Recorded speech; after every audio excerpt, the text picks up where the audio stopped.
Hey, this is Mark from A. Brown ESQ LLC. Today, we're going to talk about something that you can infer from one of the recent tax cases that came out, which we are going to talk about in another video. So a recent tax case came out that provided some good advice for taxpayers who are facing financial difficulties.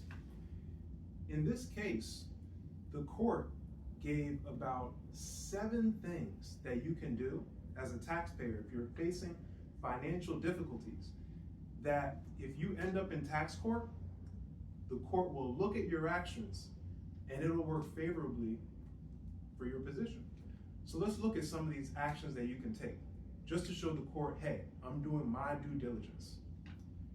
The court said that you can request an extension of time for the payment of tax that you are delinquent on. The court also said that you can submit an installment agreement request with the IRS.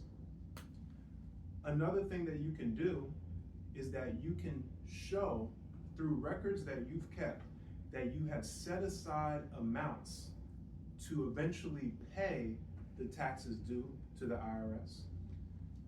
Another thing you can do is that you can show that you've sought out legitimate borrowing sources to try to pay back the IRS. And I'll just give one more example. Another example that you can do, another example of actions that you can take is that you can explore whether bankruptcy is a good option for you.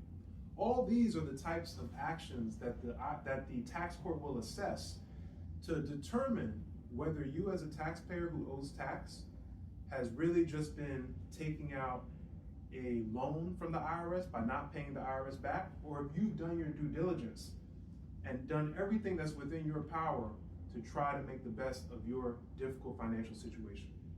Check out the next video because we're going to talk more in depth about that case. Very interesting case and a lot of things we could learn as taxpayers.